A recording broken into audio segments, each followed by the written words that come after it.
창세기 오너 강의 태초 안에서 말씀 안으로 10번째 은혜의 시간을 함께 갖도록 하겠습니다. 오늘은 요나의 표적을 통해서 창세기 안에서 말씀하시고자 하는 그 깊은 뜻을 한번 살펴보는 시간을 갖도록 하겠습니다. 오늘 목사님이 교회 개척을 하려고 하실 때 주위에 계신 목사님들이 신우나 예언 같은 은사가 있으시냐고 물으셨다고 합니다. 이유인지 은사가 없으면 성도가 모이지 않는다는 것입니다. 눈으로 보이는 표적이 일어나는 곳이 부흥하는 것은 틀림없는 사실입니다. 그렇기 때문에 자신도 신학교 시절에 교회 개척을 하면 부흥시키기 위해 서울에 있는 도봉산이나 삼각산, 오산이 같은 데서 방언을 받거나 능력을 받기 위해 철학기도한 적이 한두 해가 아니었습니다. 이런 일들이 예수님 당시에도 일어났습니다. 예수님께서 표적과 이적을 행하시니까 서기관들과 바리새파 사람들이 주님께 표적을 보여주시기를 날마다 원했습니다. 주님은 이러한 자들을 보고 음란한 세대라고 정죄하시면서 요나의 표적밖에는 보일 것이 없다고 하시며 그들이 원하는 표적을 부인하시고 오직 요나의 표적만을 말씀하셨습니다. 오늘날 우리도 능력과 표적 구하기를 힘쓰고 있습니다. 이해를 합니다. 만일 주님이 지금 우리에게 오신다면 요나의 표적은 구하지 않고 너희 육신의 것만 구하느냐고 하시며 너희도 음란하고 간음하는 세대라고 책망할 것입니다. 그러므로 주님이 오시기 전에 먼저 요나의 표적이 우리 각자에게 적용되어 삶으로 나타나야 합니다. 첫째로 번역되지 않는 부분에 대해서 우리 한번 살펴보겠습니다. 역사적으로 예수님은 인류의 죄를 위하여 갈보리 언덕의 십자가 위에서 운명하시고 아리마대 요셉이 준비한 새 돌무덤에 장사되었습니다. 그리고 사흘 만에 다시 살아나셨습니다. 이에 대해 원문 성경은 개역 성경과 차이가 있게 다음과 같이 기록하고 있습니다. 요나가 밤낮 사흘을 큰 물고기 뱃속에 있었던 것 같이 인자도 밤낮 사흘을 땅속에 있으리라.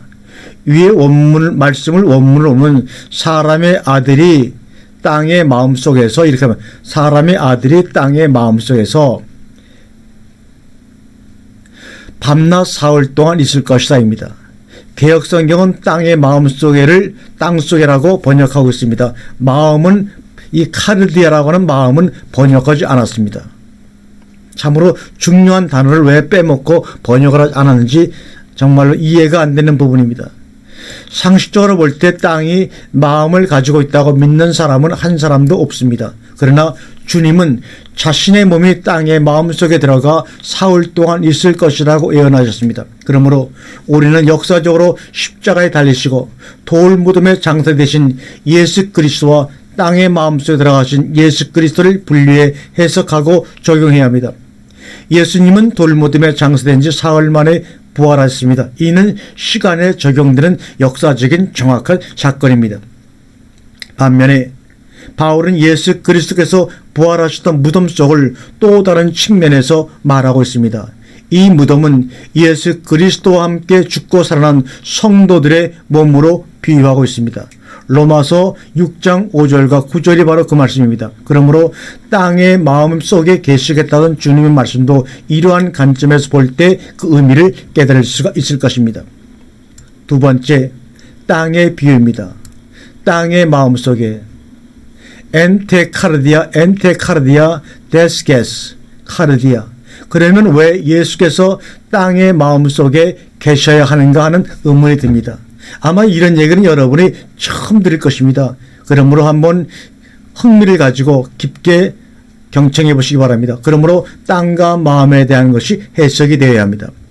땅의 마음 속에 여호와 하나님이 흙으로 사람을 지으시고 생기를 그 코에 불어넣으시니 사람이 생명이 된지라. 창세기 2장 7절의 말씀입니다.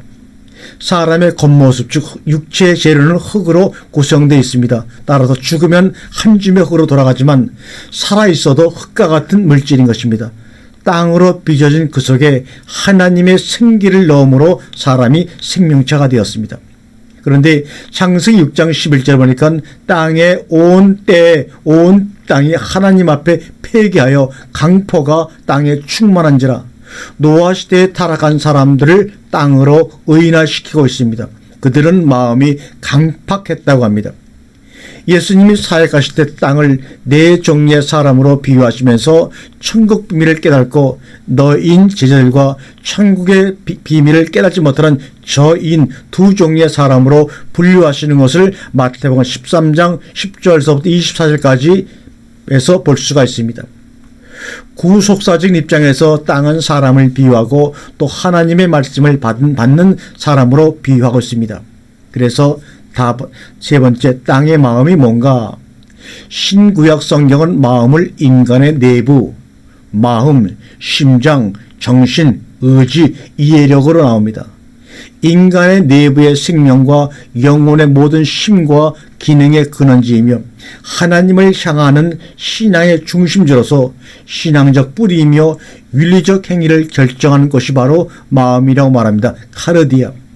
그래서 에베소 3장 10절에 믿음으로 말미암아 그리스도께서 너희 마음 카르디아에 계시게 하옵시고 너희가 사랑 가운데 뿌리가 박히고 터가 굳어져서 이렇게 말합니다. 또 구약성의 창세기 6장 5절에도 여호와께서 사람의 죄악이 세상에 관영함과 그 마음의 생각의 모든 계획이 항상 악할 뿐임을 보시고 이 여기서 마음은 레브입니다. 창세기 6장 5절에 사람에 관한 언급에서 처음으로 사용하는 단어가 바로 레브입니다. 이 마음은 생각하고 계획을 하는 기능을 가지고 있습니다. 그러나 영적인 입장에서는 죄로 가득 찬 마음입니다. 이 상태를 에레미야는 다음과 같이 기록하고 있습니다. 에레미야 17장 9절에 만물보다 거짓되고 심히 부패한 것은 마음이라 누가 이미 알리오. 하나님은 외모를 보시지 않고 심장을 살피시고 마음을 살피시고 폐부를 시험하시는 분입니다. 처음부터 인간의 마음이 죄로 가득 찬 것은 아닙니다. 하나님께서 인간을 만드셨는데 그 속에 당신의 생명을 불어넣으시고 에덴 동산에 살게 하시며 그 동산에 있는 모든 것을 다스리고 지키며 하나님과 교제를 나누는 정결한 사람으로 만드셨습니다. 그가 부정한 사람이 된 것은 바로 그의 양식 때문입니다.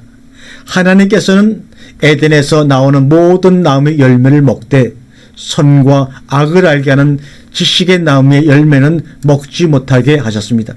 이것을 먹으면 반드시 죽는다고 했습니다. 뱀이 선과 악을 알게 하는 열매를 가지고 아담과 하와를 유혹했습니다. 이들은 뱀의 유혹을 받아 하나님의 명령을 잊은 채 선과 악을 알게 하는 열매를 먹었습니다. 그 결과로 그들은 눈이 밝아져 자신의 벗은 몸을 알고 두려움에 하나님의 얼굴을 피하려고 했습니다. 인간은 하나님의 명을 어기고 선악과를 먹음으로 인해 하나님께 죄가 되었습니다. 이들이 죄에서 살아나려면 생명나무의 열매를 먹어야 합니다. 그러나 여호와 하나님은 그 열매를 먹지 못하도록 에덴 동산에서 추방시키셨습니다. 이들이 다시 사는 길은 에덴 동산에 있는 생명나무의 열매를 먹으면 되지만 하나님께서는 그것을 허락지 않으셨습니다. 하나님의 말씀에 불순종하고 선과 악을 알게 한 열매를 먹고 에덴 동산에서 추방당한 후 그의 후손들은 하나님과의 관계에 있어서 항상 악하고 죄인된 신앙생활을 했습니다. 사도 바울은 자기 몸 안에 즉 마음속 깊은 곳에 또 다른 존재가 살고 있는데 곧 죄가 살고 있다고 고백을 로마서 7장 17절에 말씀하고 있습니다. 그 죄로 인해 자신이 고통을 당하고 또 하나님께로 갈 수 없는 죄인으로 만들고 있다고 규정하고 있습니다.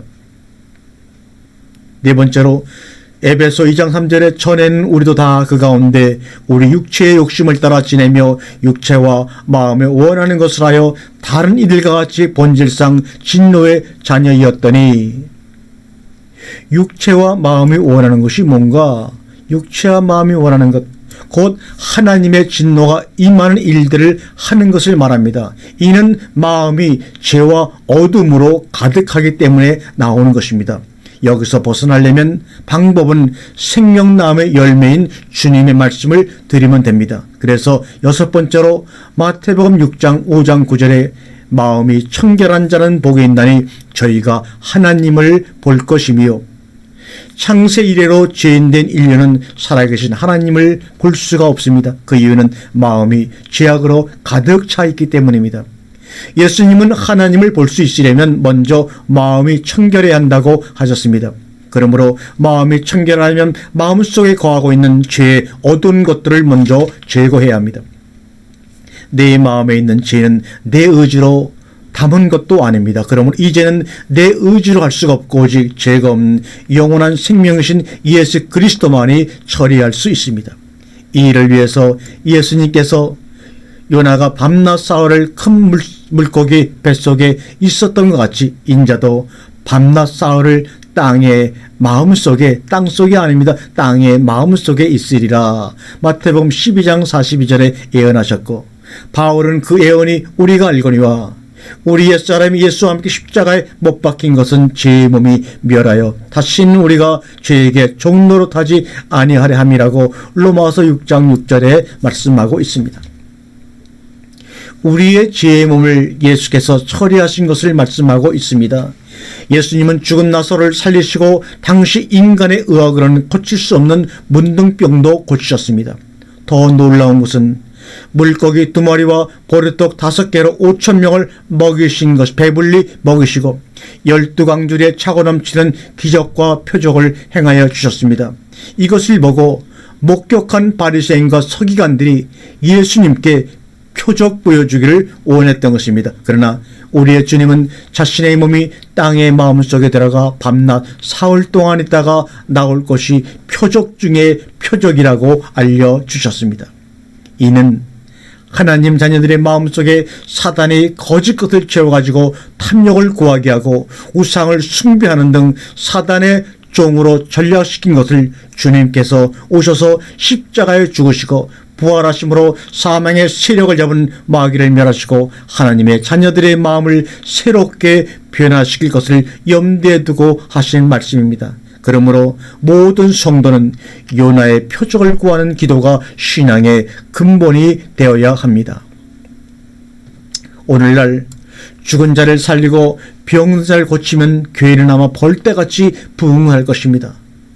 물론 교회는 이러한 일도 해야 합니다. 그러나 이것이 오로지 전부가 되어 그것만을 추구하는 교회가 되어서는 절대로 안 됩니다. 이것을 통하여 요나의 표적이 각자에게 일어나 요나와 같이 주님께서 원하시는 삶을 살아야 합니다. 그렇지 않으면 그날에 주님께서 우리들을 향하여 불법을 행하는 자라고 외면을 당할 수 있기 때문입니다.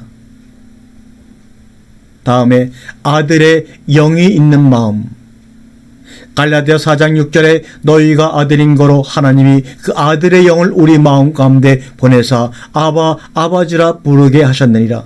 그러므로 내가 이후로는 종이 아니요 아들이니 아들이면 하나님으로 말미암아 유업을 이을 자니라.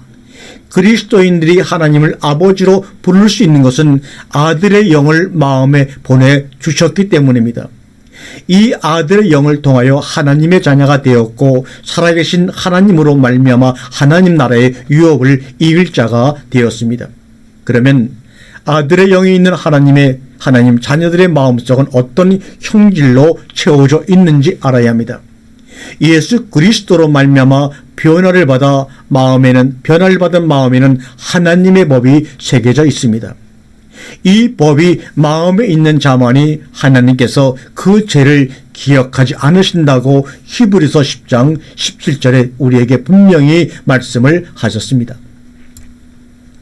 사도 바울은 마음에 새겨진 법은 하나님의 영으로 기록되었다고 고린도후서 3장 1절 이하에 말씀하고 있습니다. 그러므로 그리스도와 함께 죽고 함께 살아난 성도는 먼저 자기 마음속에 하나님의 말씀이신 아들의 영이 있는가를 깨달은 것이 급선무입니다. 하나님의 말씀이라고 할 때 문자적인 성경책을 말할 수 있습니다. 하나님의 영으로 기록된 이 성경은 영생에 대한 기록이며 곧 사람 속에 기록되어 있습니다. 내가 알 수 없는 시기에 말씀이 내 안에 들어와 계신 것입니다. 바로 내 안에 숨겨져 있는 살아있는 성경인 것입니다. 이 사실을 문자적인 성경을 통하여 성령의 조명하심 속에 깨달을 때 생명이 되고 영생이 되는 것입니다. 이 때문에 잠언 기자는 무엇보다도 마음을 꼭 지키라고 합니다. 생명의 근원이 마음에서 나오기 때문이라고 말합니다. 하나님의 법이 생각과 마음에 새겨진 하나님의 자녀들은 그 새겨진 말씀에 따라 순종하는 삶이 이어져야 합니다. 말씀에 순종하는 삶은 곧 유업을 받기 위함입니다. 자녀이면 또한 후사 곧 하나님의 후사요 그리스도와 함께한 후사니 우리가 그와 함께 영광을 받기 위하여 고난도 함께 받아야 될 것이니라. 로마서 8장 17절의 말씀입니다. 순종하는 삶은 나의 뜻을 버리고 그분의 뜻에 합당한 부르심에 순종하는 것입니다. 그 부르심의 순종은 하나님의 유업을 잇는 것입니다. 주께서 하늘의 미랄로 땅에 떨어져 많은 부활의 열매가 되어 또 다른 생명의 씨앗을 유업으로 남겼듯이 십자가 앞에 부르심을 받은 자와 또 하나의 생명의 씨앗을 뿌리고 맺는 것입니다. 십자가 앞에 부르심을 받은 자는 또 하나의 생명의 씨앗을 뿌리고 맺는 것입니다. 사랑하는 성도, 또 이 방송을 듣는 여러분들이여, 하나님께서 새 마음을 너희에게 주되 너희 육신에서 굳은 마음을 제하고 부드러운 마음을 줄 것이며, 에스겔 36장 26절의 말씀이지요. 하나님이 연애 속에 정한 마음을 창조하시고 시편 51편 10절의 말씀이죠. 라고 기도하였던 것이 오늘 주께서 우리에게 이루어 주셨습니다. 마음이 청결한 자는 복이 있나니 저희가 하나님을 볼 것이며, 마태복음 5장 8절의 말씀입니다. 하나님의 법인 믿음의 말씀이 있는 것을 깨달은 사람은 곧 제사함을 받아 청결하게 된 마음입니다. 하나님을 보는 눈이 열린 것입니다. 하나님의 숨결은 온 세상에 숨쉬고 있는 것을 느끼며 믿는 것입니다. 하나님을 사랑하는 마음은 곧 온 세상을 사랑하는 것입니다. 좁은 의미에서 그 사랑은 서로 가지고 있는 하나님의 사랑을 나누는 것입니다.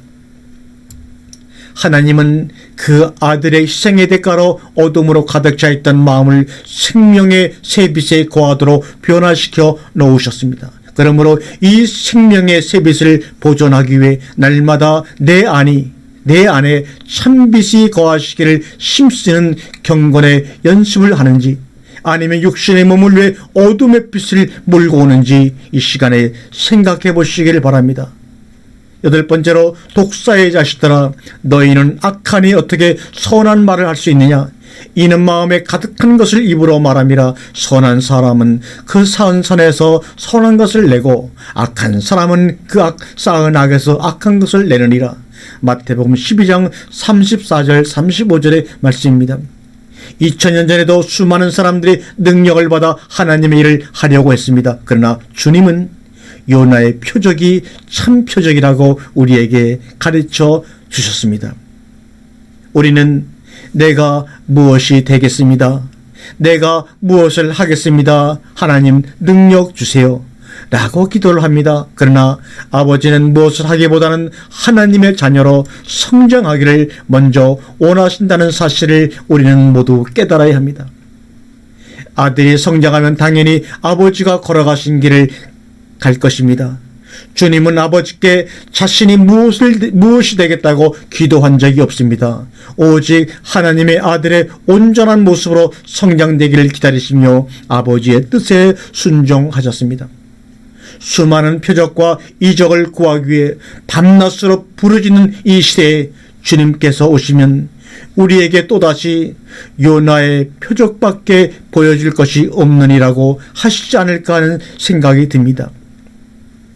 2018년 새해에는 내 안에서 죽으시고 부활하신 예수 그리스도의 생명이 되살아나 육체 정욕을 이기고 예수 그리스도의 생명의 열매를 맺는 요나의 표적이 여러분 각자에게 이루어지는 하나가 되기를 간절히 기도해 봅니다. 감사합니다.